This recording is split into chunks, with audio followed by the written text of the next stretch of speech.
Herkese merhabalar arkadaşlar. Yepyeni bir videoyla sizlerle birlikteyim. Konut kredileri, konut fiyatları, konut kredi oranları ve 0.69'dan gelmesini beklediğimiz yeni konut kampanyası ile ilgili ve geçen hafta yaptığımız konut kampanyası ile ilgili yaptığımız videoya gelen yorumları değerlendireceğimiz ve Aralık ayı konut fiyatlarını değerlendireceğimiz yepyeni bir video sizlerle birlikte.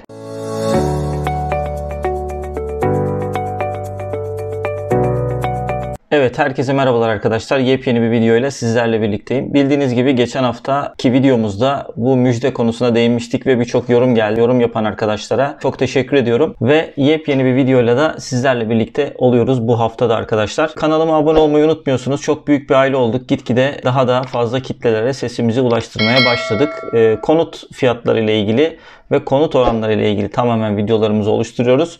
Ve bunun üzerine sizlerle birlikte sohbet ediyoruz. Ben de sizlerle birlikte konut arayan, konut almak isteyen bir insan olarak, bir vatandaş olarak. Evet arkadaşlar, 0.69 konut müjdesini geçen hafta vermiştik biliyorsunuz ama bu verdiğimiz müjdenin altına birçok arkadaşlardan keşke olmasaydı, biz böyle bir kampanya istemiyoruz, bu kampanya gelirse fiyatlar daha da yükselecek diye bir sürü yorum geldi. Aslında videomun içinde de bunu söylemiştim arkadaşlar. Bu tarzda konut kredisi kampanyaları genelde ters orantı yapıyor. Yani ne kadar konut kredi oranları düşerse fiyatlar da o doğru orantılı olarak o oranda yükselmeye devam ediyor.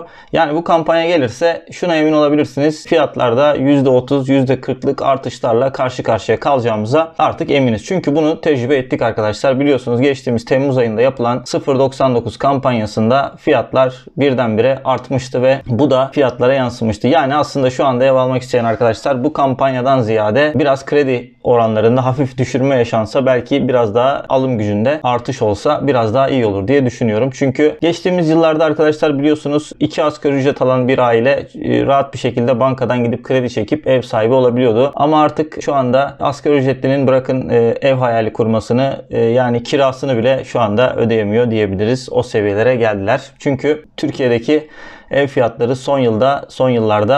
son 2022 yılında %300-400'lere varan artışlarla karşı karşıya kaldı. Hiçbirimizin öngöremeyeceği bir durum söz konusu oldu arkadaşlar. Evet, isterseniz bu 0.69 kampanyası ile ilgili ne durumdayız, ne olacak, ne bitecek bunu konuşalım. 12 Aralık'ta biliyorsunuz arkadaşlar bir kabine toplantısı var. Bu kabine toplantısında çok konu gündeme geleceğini düşünüyorum ben. Özellikle asgari ücrete gelecek olan zam, EYT'lilerle ilgili konu var biliyorsunuz. O da çok askıda kaldı. Geçen akşam biliyorsunuz Çalışma ve Sosyal Güvenlik Bakanı Vedat Bilgin bu konuyla alakalı bir açıklama yapacağını söyledi ama ne yazık ki meclisteki yaptığı açıklama yeterli olmadı. Asgari ücretle ilgili biliyorsunuz hala bir belirsizlik var. Bu konu da belirsiz ve bununla ilgili de bir açıklama gelebilir. 12 Aralık Pazartesi gününü bekleyeceğiz. Kabine toplantısı sonrası Cumhurbaşkanı Recep Tayyip Erdoğan'ın bir açıklaması mutlaka olacak bu konuyla alakalı. Tabi burada da bu kampanya ile ilgili de bir konu görüşüleceğini düşünüyorum ben. Konut piyasasını canlandırmakla alakalı. Yani kabine toplantısı sonrası konutlarla ilgili de, konut fiyatları ve konut kampanyası ile ilgili de bir müjde gelirse ben şaşırmam şahsen. Tabi bu fiyatlara yansıyacağı için sıkıntı çıkarıyoruz. Çok insan da bununla ilgili zaten yorum yapmış. Yani geçen hafta da belirttiğimiz gibi elinde ciddi rakamda nakiti olan kişiler bile şu anda gidip ev alamıyorlar kredi çekip. Çünkü bankalar kredi hala vermiyorlar. İsterseniz bu konuyla da ilgili konuşalım. Halen arkadaşlar kredi almada problem var. Biliyorsunuz yaklaşık 5. 6. videom bu benim. Birçok videomuzda sizlerle birlikte yorumlar yapmıştık. Ev almayı bekleyen, bizim gibi TOKİ'ye başvuran, ne bileyim işte bankalara gidip evini bulup bankalara gidip ev almaya çalışan arkadaşlarımız var. İnsanlar var ama ne yazık ki bankalardan elleri boş dönüyorlar. Çünkü şu anda devlet bankaları da dahil olmak üzere özel bankalar da dahil buna kredi olanağı sağlamıyorlar. Belli oranlarda sağlıyorlar. Kimse kredi kullanamıyor. Yani kredi durumu sıkışmış durumda. Hala devam ediyor bu. Fiyatlara gelirsek arkadaşlar, bu sıkışmış ve durgun piyasaya rağmen hala fiyatlarda da Kasım ayından Aralık ayına geçerken %5, %10'luk böyle hafif artışlar gözlemliyoruz halen. Düşüren arkadaşlar da var ama bu düşüren arkadaşlar özellikle ikinci ellerde fiyatları düşürüyorlar. Yani ikinci el fiyatlarında düşüş var. Ama sıfır ev fiyatlarında %5, %10'luk böyle artışları gördüm. Hatta biliyorsunuz arkadaşlar benim devamlı baktığım sahibinden.com'un endeks uygulaması var. Bu endeks uygulamasına girip kendi ilinizin bir ya da yaşadığınız ilçe ya da kendi ilinizi seçtiğinizde ilinizdeki 2022 yılı aylara bakarak endeks artışını görebilirsiniz. Ben en son baktığımda İstanbul için baktım arkadaşlar. Metrekare fiyatı 21.500'den 22.300'lere falan çıkmış konutlardan. Yani %5, %10'luk bir artışlar var Kasım ayı itibariyle.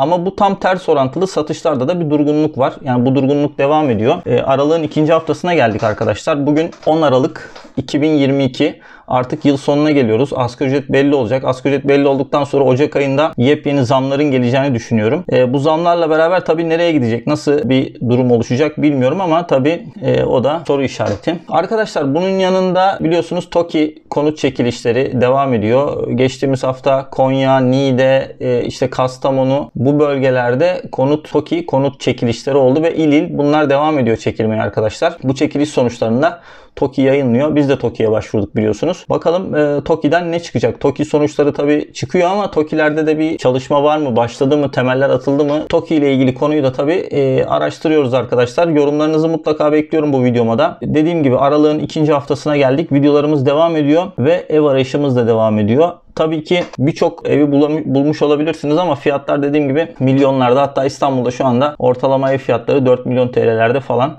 Yani geçtiğimiz yıllara bakarsak orta gelirlerin şu anda bir konut sahibi olabilmesi çok da kolay görünmüyor arkadaşlar. Ne yazık ki bu süreç bir sene içinde gelişti ve herkes de buna maruz kaldı. Herkesi etkilediğini düşünüyorum ben. Şimdi satanı da etkiliyor çünkü sattığını aynı şekilde yerine koyamıyorsun. Bir şekilde bu böyle devam ediyor arkadaşlar. Diğer taraftan yatırım kısmına bakarsak dolar hala 18.60 63-64 seviyelerinde, yükselme durumu yok. Altında bir geçen hafta ve 2 haftadır bir yükseliş vardı arkadaşlar. Altına yönelim var şu anda. Altına yatırım yapılabilir diye düşünüyorum. Tabii ki bir yatırım tavsiyesi değil. Burada anlattığım konuların hiçbirisi arkadaşlar yatırım tavsiyesi değildir. Bunu söyleyeyim. Ben tamamen kendi görüşlerimi sizlere aktarıyorum. Altın bir yükselişe girdi. Yani ufak ufak böyle ev alamayan arkadaşlarımız işte yatırım yapmak istiyorlarsa bu tarzda bir şeyler düşünebilirler. Yatırım tavsiyesi olmadan söylemek isteyeyim.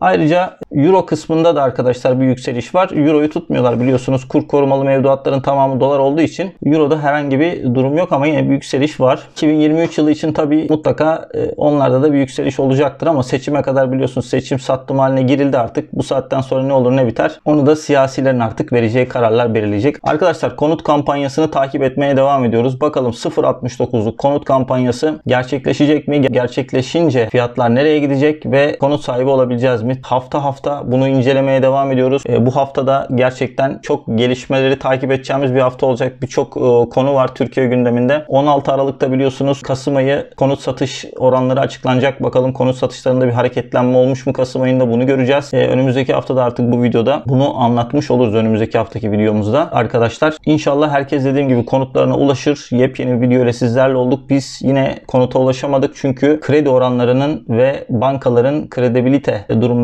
yani bize karşı, konut alacaklara karşı çok da düşük olduğunu görmediğimizden dolayı bu risklere girmiyoruz. Tabii ki bu tarzda çok yüksek risklere girmenizi de tavsiye etmiyorum arkadaşlar. Ödeyebileceğiniz paraların altına girin. Yoksa çok büyük sıkıntılarla karşı karşıya kalabilirsiniz. Beni izlediğiniz ve videomu dinlediğiniz için çok teşekkür ediyorum. Kanalıma abone olmanızı mutlaka bekliyorum. Like yapın. Bildirim zillerini de açın. Kendinize iyi bakın. Sağlıcakla kalın.